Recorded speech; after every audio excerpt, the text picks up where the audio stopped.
Welcome viewer, I am Murugan S. This video tutorial describes how to rename a printer in Windows 10. Click Start Settings.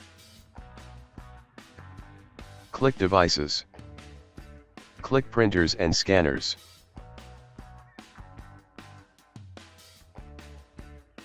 Click Manage.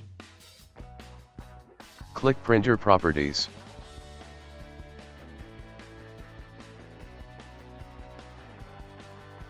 Click Change Properties.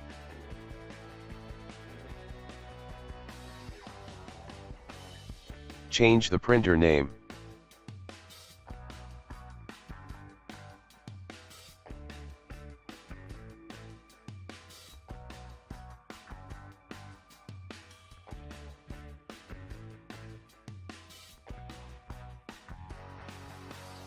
Click OK.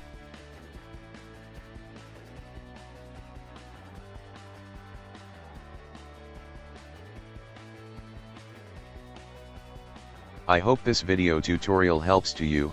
Please like, share and don't forget to subscribe my channel. Thank you very much. See you next video.